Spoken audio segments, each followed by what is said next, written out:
Hey, what's up guys, Theo here, back with another Injustice 2 tutorial. And in this tutorial, what I want to do is I want to pick out 3 characters that are really common in the Injustice 2 zoning and walking back meta. And I basically wanted to go over some ways that you can expose a lot of gaps in their offense. And I basically wanted to just discuss what's the most effective way of playing against them, whether it's, from full screen where they want you to be, or up close when they're trying to utilize their up close offense on you. I figured it would just be a really good tutorial, not only for newcomers, but even intermediate to advanced players, since, walking back and zoning is so strong in the game of Injustice 2. And basically one thing I also wanted to say was, I'm a zoner. That's the style of play that I like to play in most fighting games, unless there's a game that kind of forces me to deviate from it, like Dragon Ball.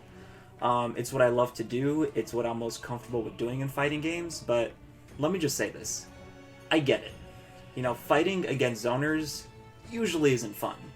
Having to go in on them forcing you to slow down your gameplay, them forcing you to crack and be impatient, it's not fun. Like when I play Aquaman and the opponent counterpicks me with Starfire and I'm just like, great, now I have to essentially crouch walk my way in.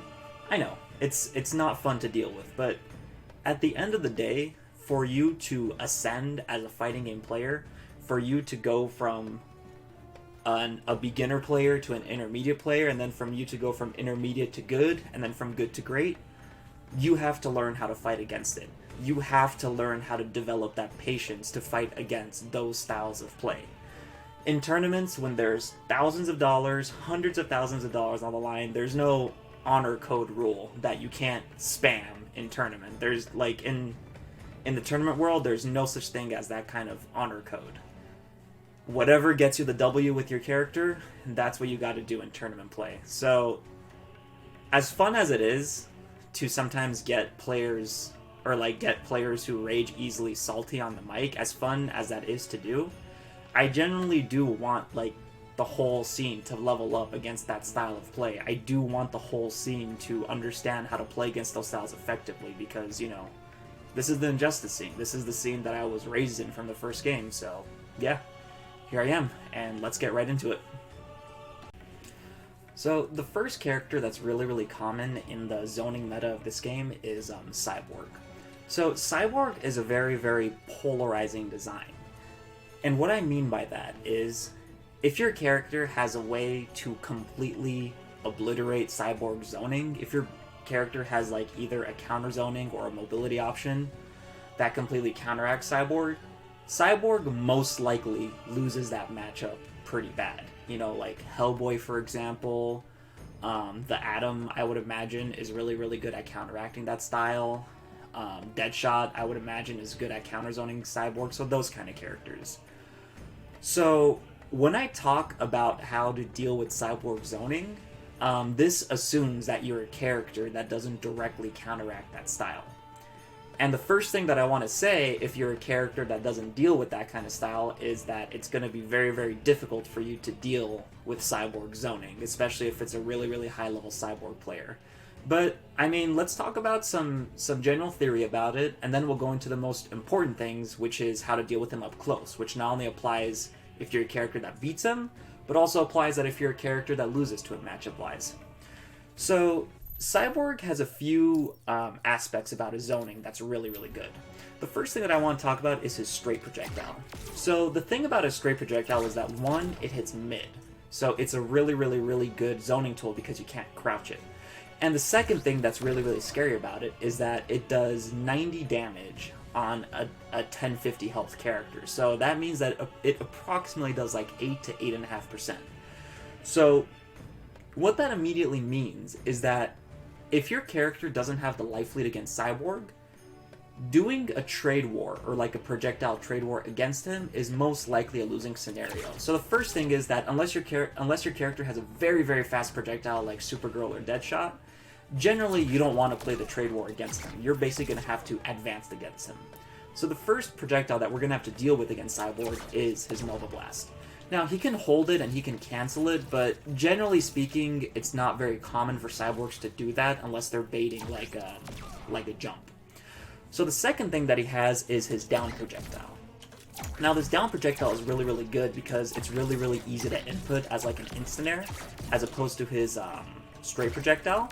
And obviously it has a really, really strong downward trajectory, so it's really, really easy to hit your opponents with it. But there's two things about it that you need to learn how to expose against him. For example, the first thing is that if Cyborg does the down projectile really, really close, like from this range, there's a few frames in it that you can punish him. So if your character has a really good advancing normal like Green Lantern does, like Green Lantern, Dr. Fate, Superman, Supergirl, and a few others, you can punish that on block. And let me show you guys. See that? That registers as a punish. That's one thing that you guys should really practice against Cyborg, because if your character has a really good advancing normal, then most likely you're going to be put into the scenario where he, misplaces his downward projectile and it gives you an opportunity to punish him.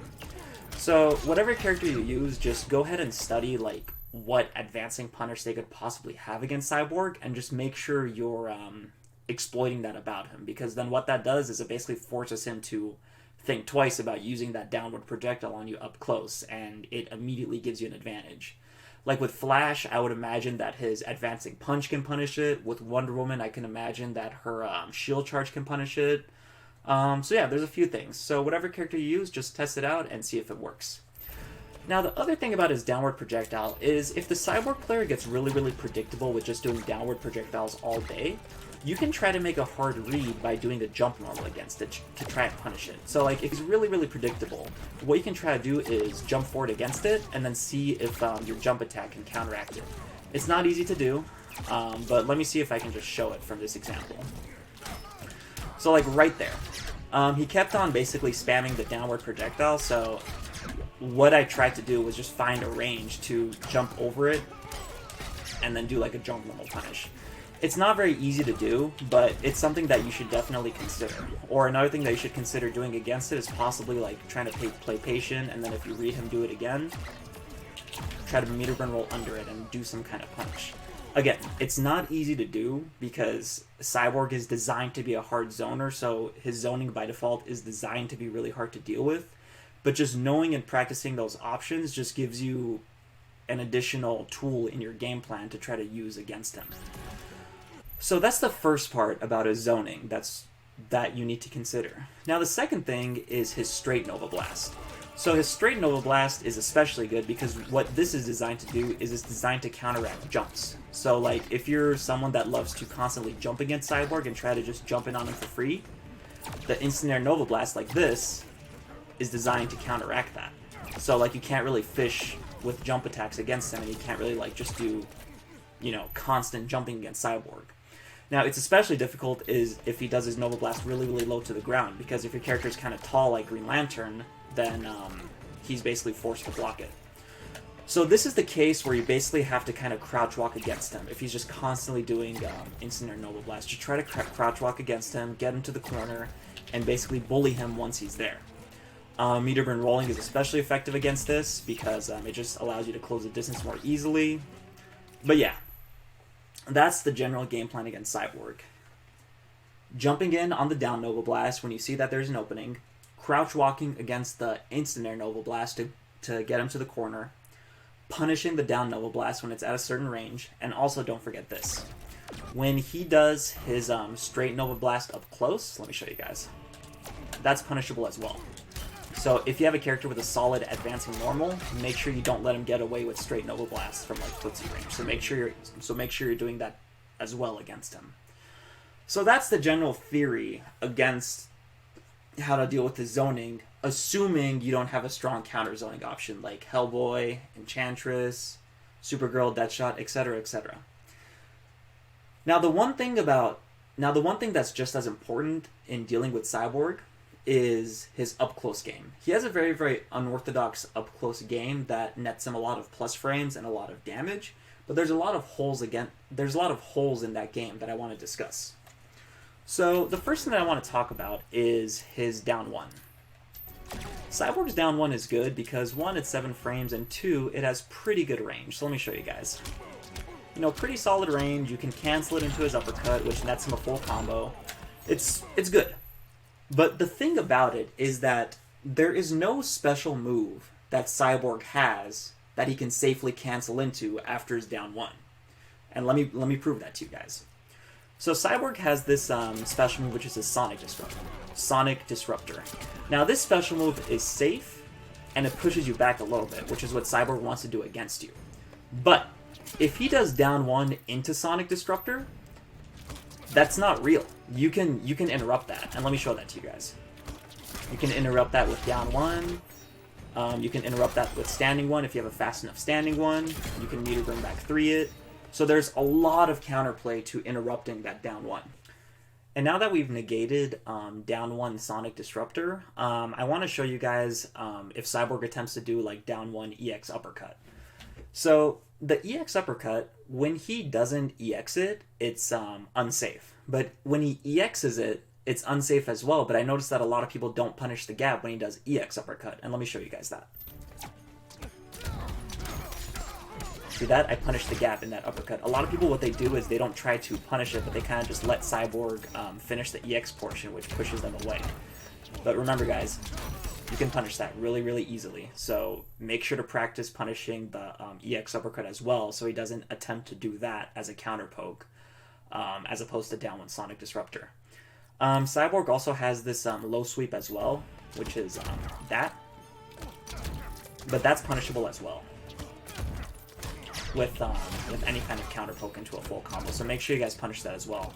A lot of Cyborg players do that on wake up, so if you expect that, you can just crouch it and wait for it, or you can neutral jump against it. And Cyborg's command grab too. Like Cyborg has this command grab right here. Whoops. That one. But the thing about this command grab is it's a high, so you can easily crouch it. So it's not likely that a lot of Cyborg players will attempt it against you. But if you see that the Cyborg player does that a lot, just keep in mind that you can just crouch it, and then you can full combo punish him. So that's the first part about Cyborg's offense that I want to talk about. Actually, there was one last thing. Cyborg's up grapple has armor on startup.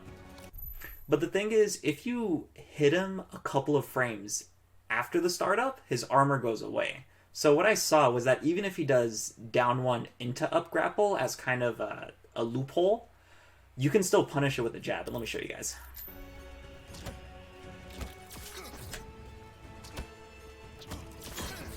So notice how the armor applied there, right?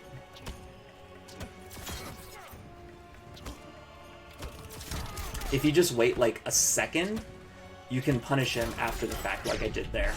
So one thing that I want you guys to do is I want you guys to practice timing punching him after the armor frames from the grapple. Like if you're a character that has a block string or a move that leaves yourself plus, and you notice a Cyborg player loves doing up grapple afterwards, try to time delaying your normal a little bit afterwards to punish that up grapple. So that's a really, really good thing too that you can try against Cyborg. Now another thing that's really, really common in Cyborg's offense is his 1-1-2 string, and let me show you guys. It's this string right here. And the reason why that string is so good is because he's plus afterwards. So you kind of have to respect what's coming to you. If he does like a down one and you try to swing afterwards, he's going to win. But there's a couple of things about this string that you need to know about. You can backdash that part and escape the plus frames. If you have a 6-frame normal, you can interrupt him. As I'm failing to do right there. You can interrupt him. It's kind of tricky to do, so just make sure you're really good at it. You can't meter bring back 3 it, however, because he recovers in time. So that's a couple of things to know about it, is if you have a 6-frame normal, you can interrupt it, and then you can backdash it as well. Now, the unfortunate thing about it is that if you have a 7-frame normal, you can't interrupt it, you end up trading with it. But the thing is, he wins that trade, because the kick portion of that string still hits you anyway. So just be mindful of that if you don't have a 6-frame move. But if you have a full bar of meter and you notice he does it, and then you have super, you can go for super, like over there. But I'd say only do that if you know it's going to kill, because for the most part, you really, really need your meter against Cyborg to basically do as much damage as you can against it. So that's one thing about that string that you need to know about. Sometimes what Cyborg players might do is they might do like 1-1 into sweep to basically mess with you, because the first part of the string, the 1-1-2, is an overhead, so he might do like 1-1 sweep to kind of mess with you. So if you notice that he's doing that, just make sure you're ready to punish the sweep portion of it. I don't think you can backdash it because the sweep comes out too fast, however, so just keep that in mind. So that's another thing that Cyborg has in terms of his offense. Now, as far as Cyborg's trait goes, one thing that you guys need to keep in mind is if Cyborg players do this Roomba part, that Roomba is not a low. So even though you might assume it is a low, just make sure you don't block low against it. It's just a mid. And as far as this Roomba goes, just I'd say block it. Don't try to jump against it. Don't try to do any sudden movements against him when that Roomba is out, because it's really, really, really good at tracking. Now, one thing that you might be able to try, however, is, let me show you guys something. If Cyborg does that mother box against you, and then you're basically in the middle of comboing, right? Notice how it doesn't go away on hit. The mother box basically hits you out of it. Well, here's one neat thing that you can do. Oops, I messed it up there. What you can do is, if you have 2 bars of meter, you can do your launcher against him and then cancel into a meter bring back 3 to basically eat up that mother box and continue your combo. Let me show you that one more time. Right there. See that? I basically ate up the mother box and continued my combo. That's a really, really important thing that you can do against Cyborg to basically get you out of a tough situation against him and basically capitalize on you getting in on him. So that's one thing that you guys need to keep in mind as well against Cyborg, that the ground Roomba is not a low. Against the mother box, just don't try to make any sudden movements against it. And if he happens to let it loose while you're comboing him, try to cancel your combo into a meter bring back 3 to eat up the mother box. Now, another thing that Cyborg players like to do a lot is his jump 3 is really, really good. It has a really, really deceptively large hurt box, so it's pretty good for jump-ins and like a getaway tool. So what Cyborg players might do is they might do like jump 3. Whoops, that's Superman. They might do like jump 3 and then cancel it into a Nova Blast. So just keep that in mind, that when Cyborg players whiff jump 3, try to wait like an extra millisecond for the Nova Blast to come out. And then if it's at a good range, you might be able to get a free dash in on him. So it's basically like a win-win situation for you. Or like if he does the jump 3, like do a delayed jump in to basically close the distance on him. So that's some footnotes that I want to go over against Cyborg. That's some things that I feel everyone should know about when fighting against the character, because it would make your time a lot easier against him. It's still going to be difficult to get in on him. Like, there's no basically magic when it comes to getting in on Cyborg that just negates the zoning game altogether, but if you guys know these gaps to exploit, if you know to play a little patient against him, if you know to not lose your patience in the crouch walking game and then calculating your jump-ins, it could be a lot easier than just losing your patience altogether. So that's the first character that I want to go over. Now the second character that I wanted to give tips about in terms of how to deal with their zoning and their up-close offense a lot better is Dr. Fate. Now, Dr. Fate's zoning works a lot different from Cyborg, because Cyborg zoning covers like the jump arcs and the grounded game, but Fate's zoning is more centered around covering the grounded game for the most part. You know, his orb is good for jump-ins, but we'll get to that. So as far as Fate goes, Fate has this finger laser. Now, for the most part, it's a mid, and the EX version, I'd say, does about like 4 to 5%, and the regular version does about like a little less than 2%. But the first thing that's really important about it is that if you're a character with a really good crouching hurt box like Scarecrow, Flash, Batman, when you're at this range, the finger laser doesn't hit you. It basically whiffs over you and basically functions as a high. So you're basically closing your distance on Fate, and then there's nothing about him that's threatening you. And one thing that's cool is if you're a character with a really, really good meter bring back 3, you can do that for a full combo punish against the last part. But that's exclusive to certain characters, so just check to see, 1, if your character's crouching hurt box is good against that, and 2, if they have a move that can do that nifty little punish on Dr. Fate. Now, jumping against EX Finger Laser for the most part is kind of a losing battle, because one of them is eventually going to pelt you out of the jump arc for the most part. So I'd say this is something that you have to kind of crouch walk against, kind of like with Cyborg, until you basically get Fate into the corner, get up close, and make the most out of your hits. Now the second thing that he has is his orb. Now his orb is good for two reasons. One, that it launches for a full combo if it hits, and then two, is that he can stop it and basically bait a lot of jump-ins against him. So a lot of Fates, if they notice that you love jumping, they'll go ahead and stop that orb and basically anti-air you. So that's something that you need to make a conscious decision on if you want to block an orb and just continue your crouch walk, or jump over the orb with a hope and a prayer that he's not going to stop the orb and anti-air you with it. So again, that's something that I don't really have an end-all be-all tip against, because like I said, Fate is a hard zoner, so NRS made sure that his hard zoning is difficult to deal with. But those are some things that you have to keep in mind against it. But let's go over some counterplay that I notice a lot of people don't use against it. If Fate does an orb from about footsie range, which is like right here, what I see a lot of players don't do is they don't meter bring back 3 it on reaction. It's a really, really important thing that you need to learn how to do against Fate, because it basically forces him to think twice on doing an orb from that distance. So that's something that a lot of people need to practice against, so they can force Fate to be a little bit more honest with his zoning. And when you block the regular orb up close, he is punishable, but if he's traded and he does the orb, I don't believe it's punishable. And let me just test that to make sure.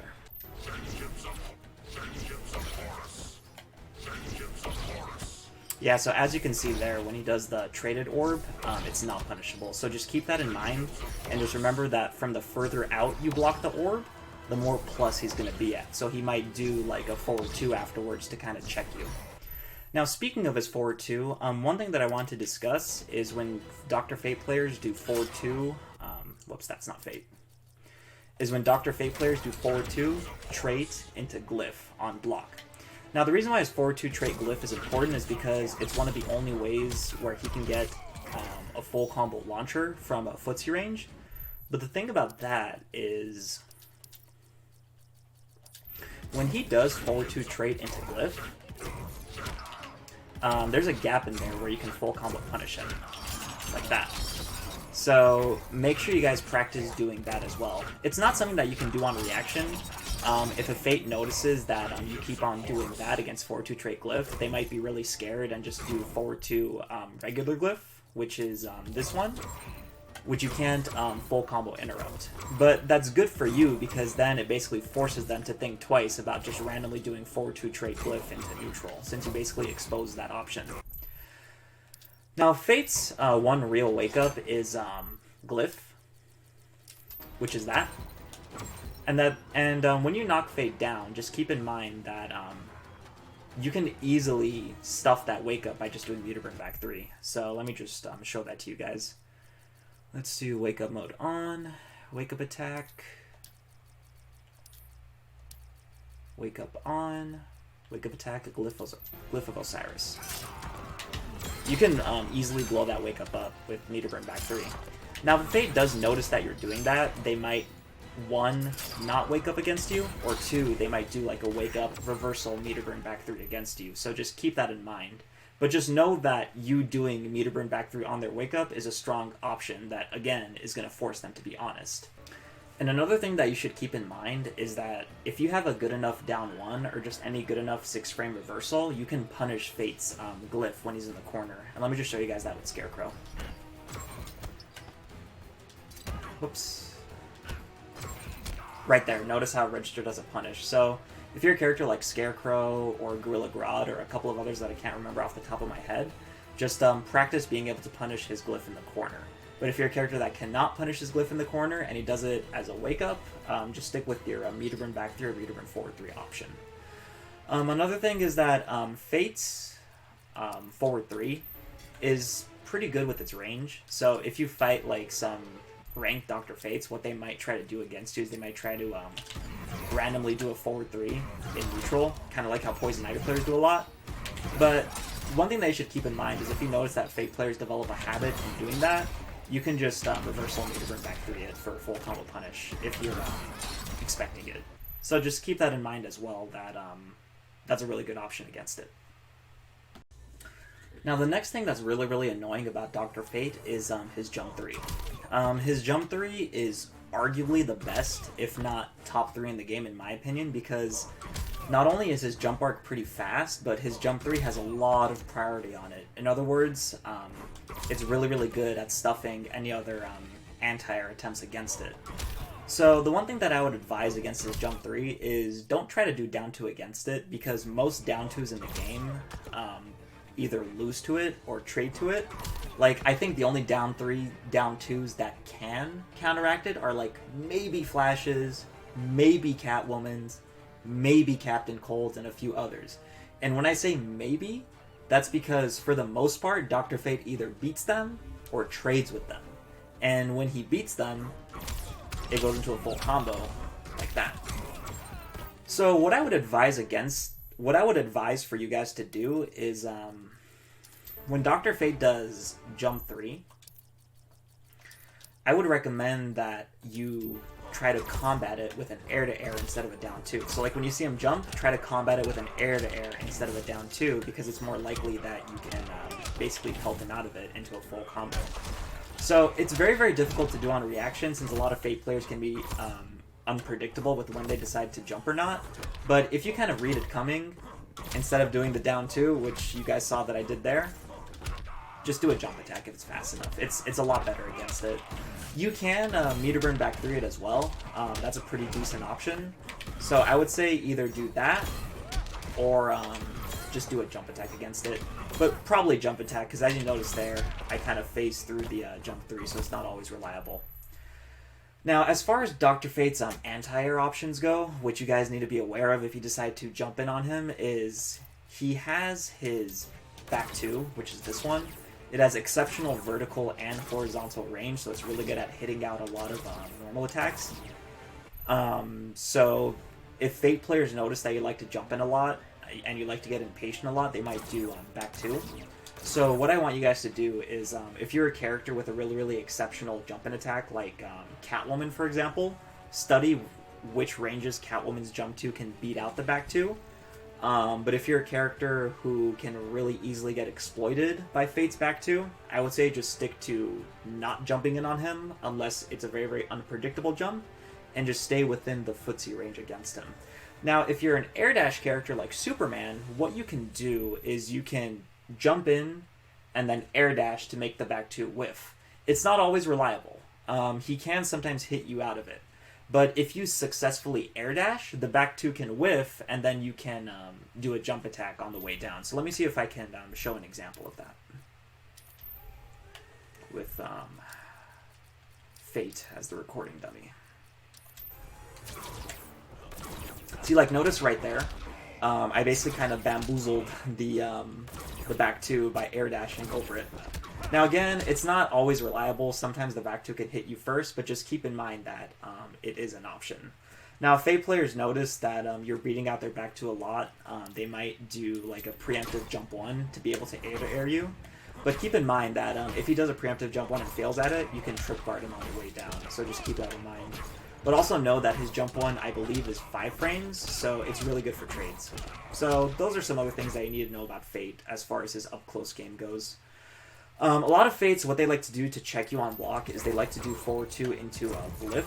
So one thing that's really important about that is that because his glyph, for the most part, is safe if you block it, just study what your character can do as a reversal against him. Like with Superman, if you decide to do forward 2 after he does glyph, study to see if he can meter burn back 3 you after it, study to see if he can backdash after it, study to see if he can down 1 after it, or like as another example, if you're Supergirl and then he does forward 2 glyph and then you do Supergirl's back 1, again, study if he can backdash it, study if he can jump after it, study if he can down 1 it.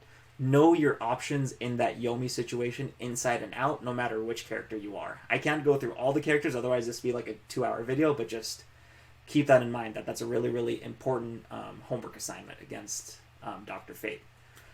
His down 2 isn't that great, so for the most part, Dr. Fate is going to anti-air you with either back 2, his jump attacks, or on very, very rare occasions, his meter burn back 3. Now, the last character that I wanted to talk about a little bit that's really, really good in the kind of walkback and zoning metagame is Supergirl. So Supergirl's zoning basically relies on her straight laser, her ground laser, up laser, and jump lasers. But the one thing that you need to be really, really aware about against Supergirl's lasers is that they don't really build that much meter. So basically what that means is Supergirl is forced to spend a lot of resources in keeping herself safe, and then she doesn't build those resources back in her zoning game. So what that means is it gives you, as the person that's trying to get in on her, a lot more leniency to play patient, because you know that she's not going to build the resources really quickly on her zoning. So for example, check this out. I'm doing her up laser, and then she's not building any meter. I'm doing her air straight laser, and she's not building any meter.